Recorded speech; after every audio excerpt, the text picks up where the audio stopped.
There's two things to realize before we drop into this meditation. First, there's several different ways that you can connect with spirit. Most people in the beginning are connecting to the spirits, actual reflections of spirits in the astral realm. And so what they do is they connect with high levels of emotion, either great excitement or great sorrow. This is a great time for the spirits to come in and answer the call.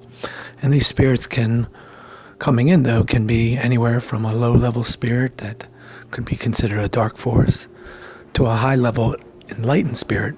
But that spirit there is basically going to help bring through lessons for you to help you progress and learn and experience life and consciousness. The next level of connecting up is really in the astral realm, where you transmute your energies from lower level desires all the way up to love. But the love I'm referring to here is a selfless love. That's the love where it's pure giveaway.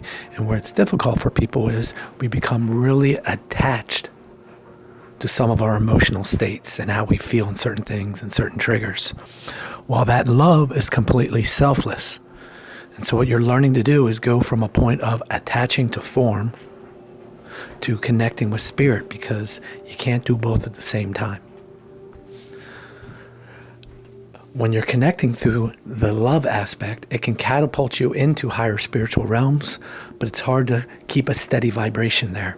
And that's why the third way of connecting with spirit, which is focus, that's the initial stage of connecting into the spiritual realm, is really important. You're learning how to really pinpoint your energy so that way it can expand and it can go beyond the things of form.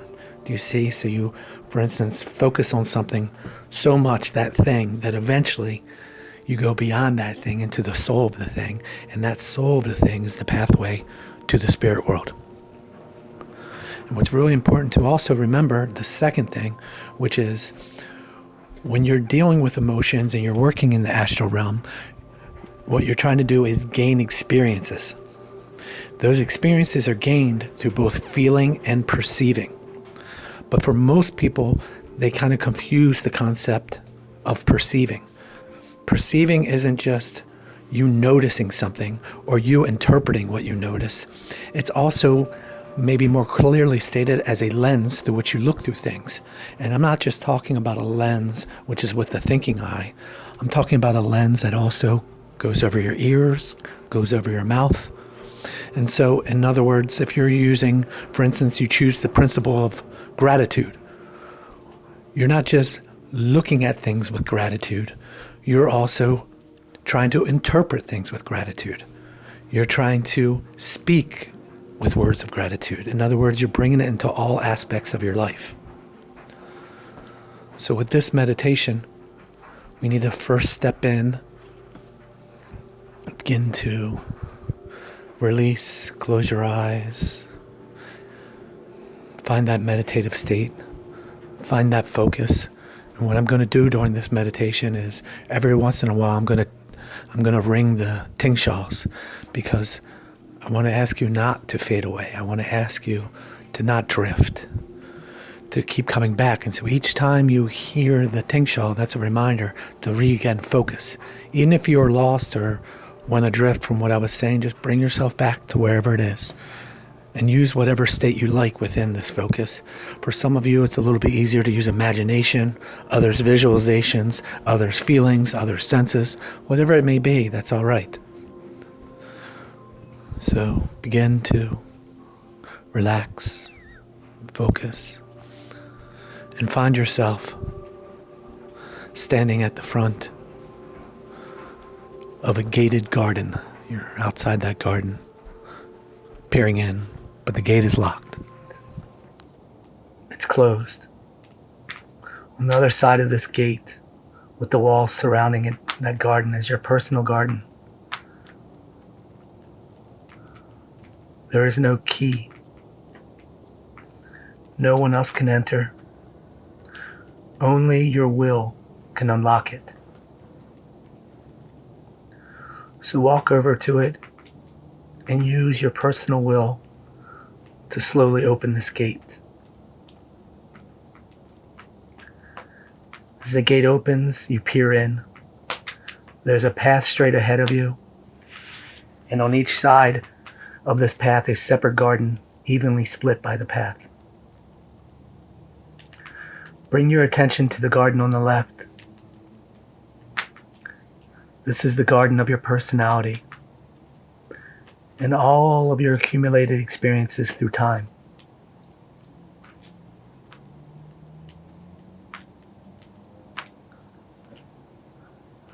You've noticed that with all the experiences accumulating, the garden has begun to become overgrown.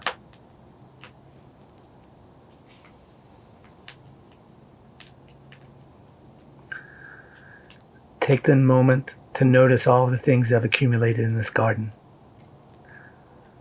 Not so much the weeds and the flowers and trees, but the experiences. Accumulating over time.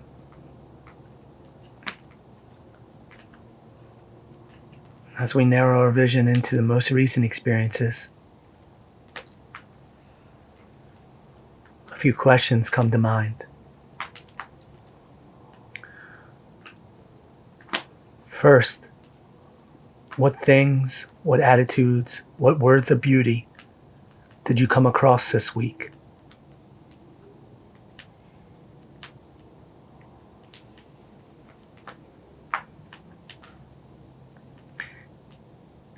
And what reactions did you have as you came across these? Did you appreciate them? Did they illumine your mind? Or did you fail to really capture them?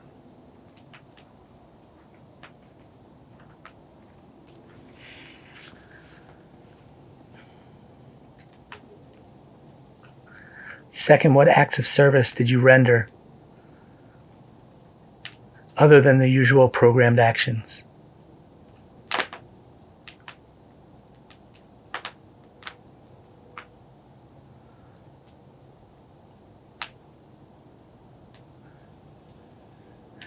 And what kind of acts of service or people going out of their way did you notice this week in others?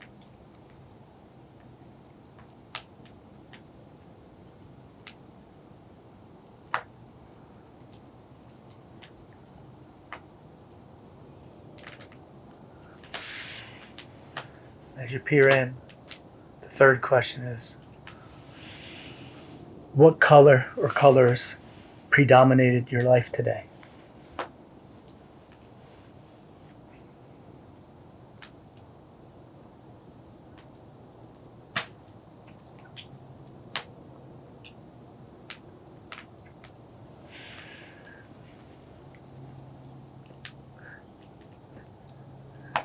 And lastly, what dramas have recently come your way in your own life or in the life of others close to you?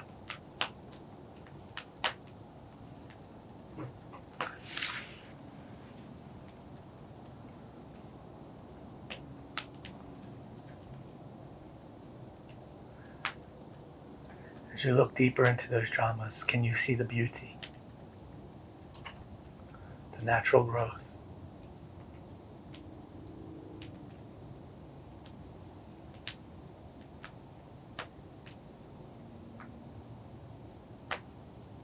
The cycles of life.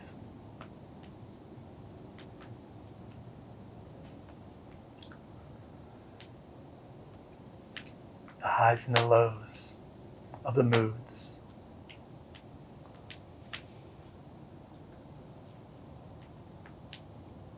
The emotions moving up and down.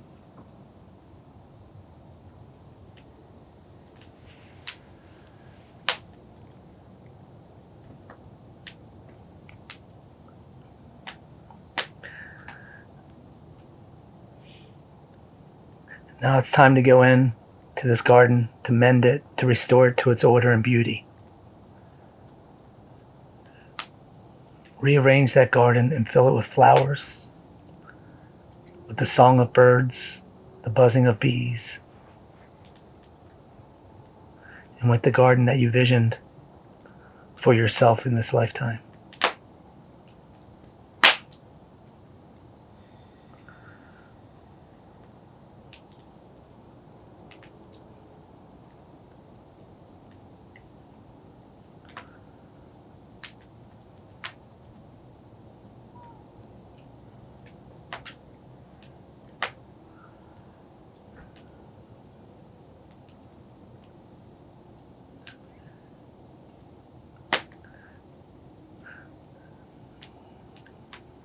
as you work to restore this left-hand garden and to grow its beauty, remember to focus the energy in the third eye and notice the growing light and the sun for this left-hand garden.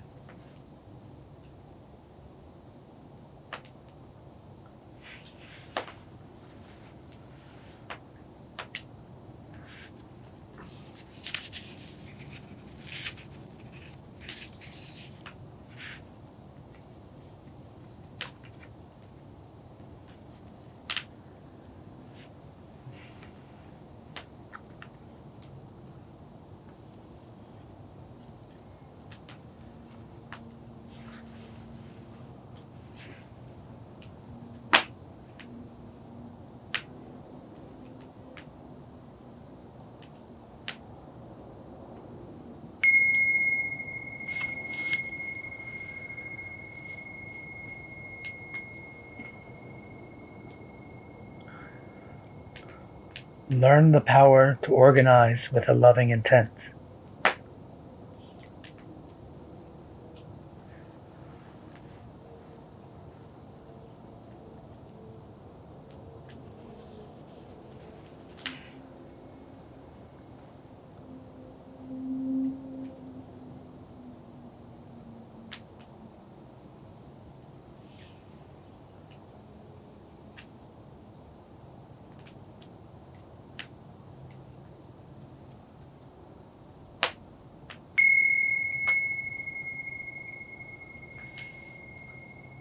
Sweep over this garden.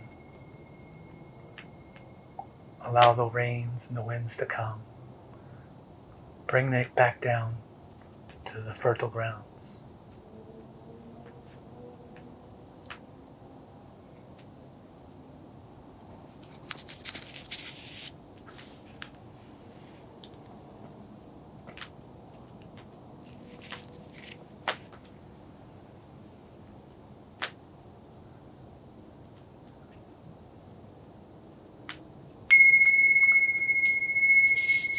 Now return back to the middle path and bring your attention to the garden on the right.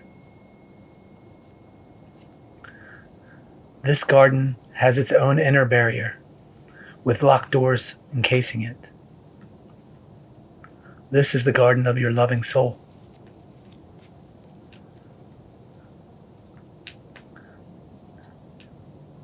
This love is not a personal love, but an all-encompassing love that you feel.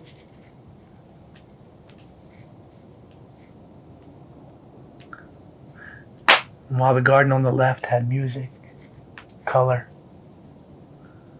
this one does not. But yet again, the door to this garden is locked. You try to use your personal will to open it, but it will not budge.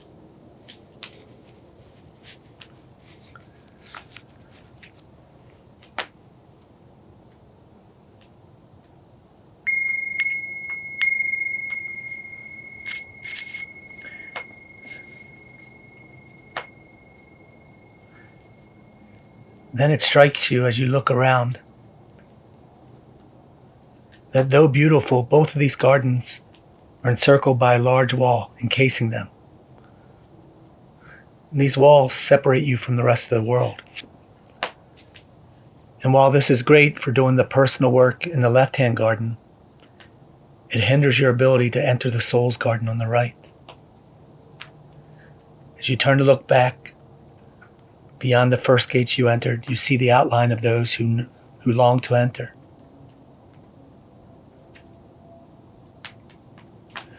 Guided by your heart, you turn back to open the main gate to welcome them all, including all who want to come, even those who are lost, sad, or deemed unworthy. Each is greeted with a warm smile and a loving embrace.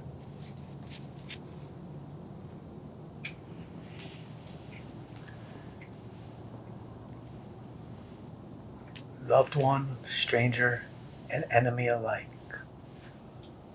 are all welcome.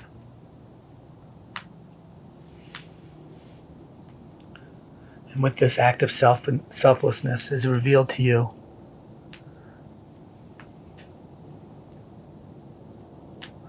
that the right-hand garden is the space that stands between the outer world and the inner space of your sacred ashram.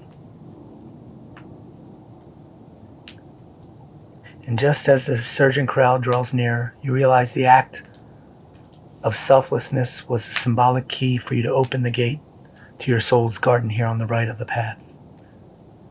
So with this, you enter the right-hand garden and take in this selfless love.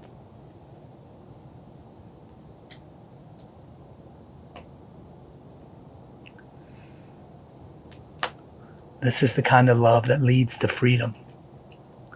Not the love of yourself or the freeing of yourself from desperation over your own unhappiness.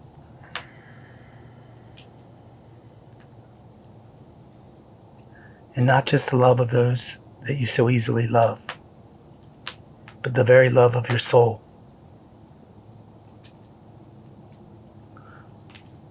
Oddly, it's a love that is accepting and supportive, yet disinterested and detached.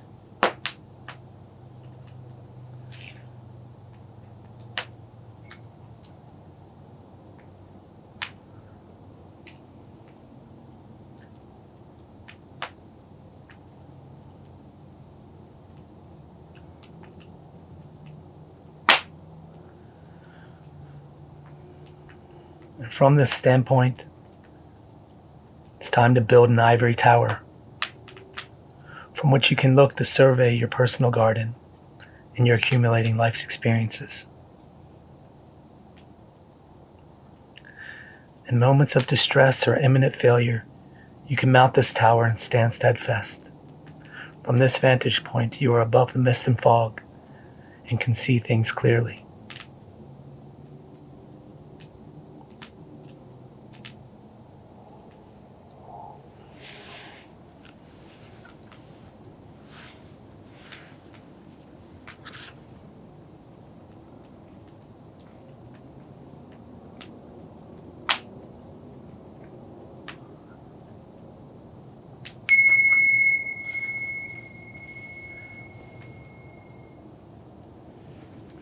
From this vantage point, high above in your tower, you can see your personal garden sleeping in the darkness of dawn.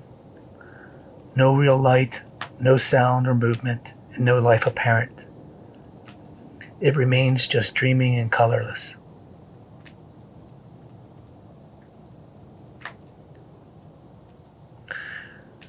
Remember that light shines the same on both weed and flowers. It's up to you which will get your attention.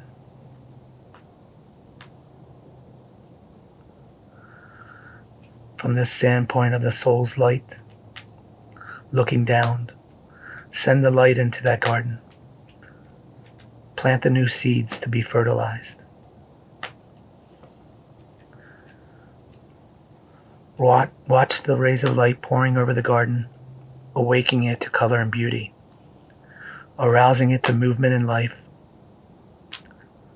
calling forth the song of the birds and the hum of the bees, and evoking it to it a responsive loveliness.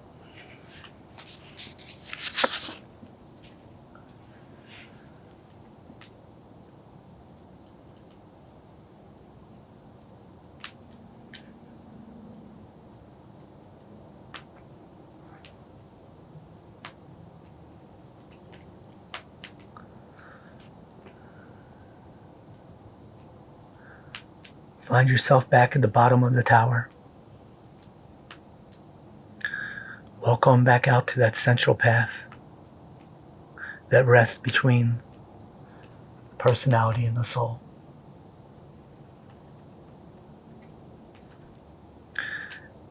And there you'll find a small bench with a standing bell next to it. Ring that bell and call forth the messages of your master. As you ring the bell, you notice there's another light being singing right next to you on this bench.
few messages come forward, spoken for the group.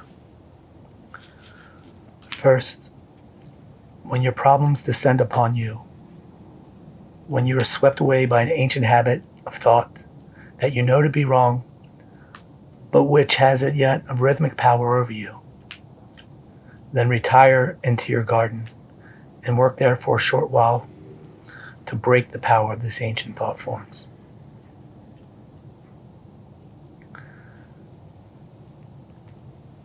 Second, come up to this tower during the full moon of May to survey your personal garden. And use the 3 days thereafter to reflect and retill the land. Doing so, you will find yourself in the realm of clear vision, wide wisdom, and universal love.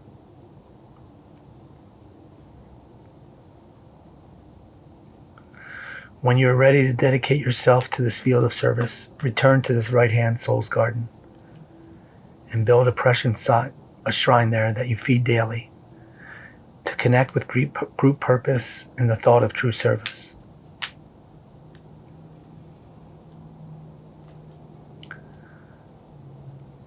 No matter where you stand, you can feel the wind of God,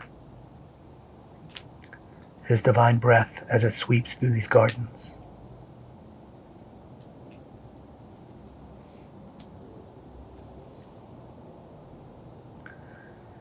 At all times, the garden and the gardener stand awake as the work must proceed.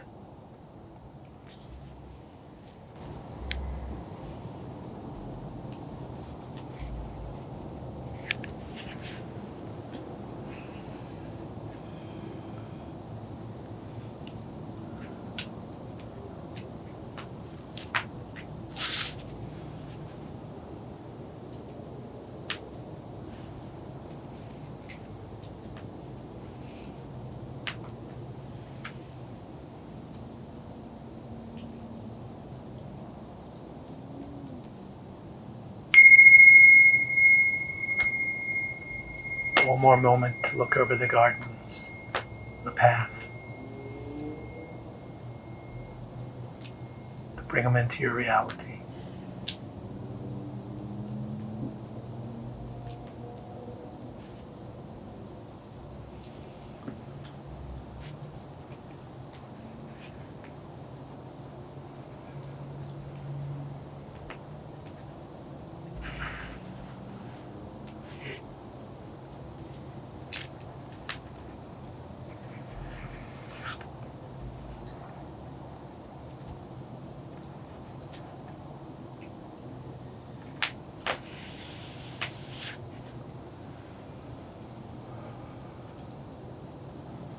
Take one more moment to check in on your systems, to discover or to notice the subtle shifts in your energy from when you came in tonight and started to where we end tonight.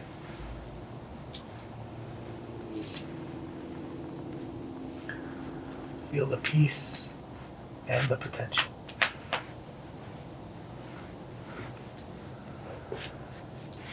The steadiness and the strength.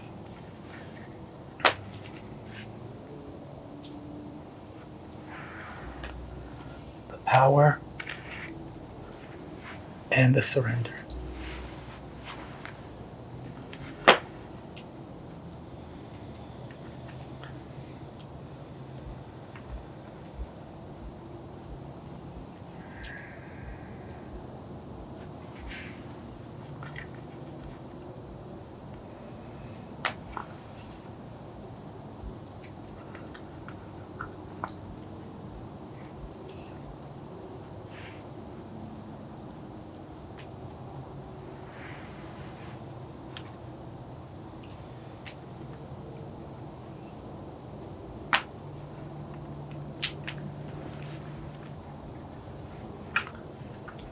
Before you come back,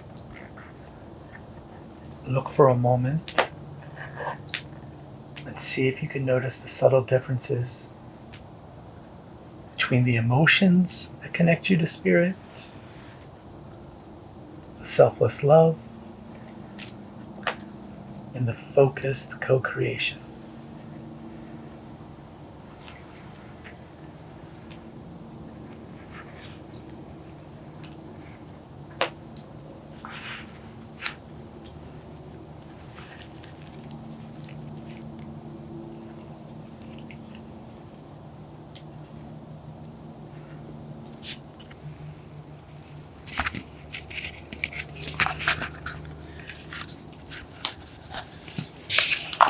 Then gently begin to bring yourselves back to this space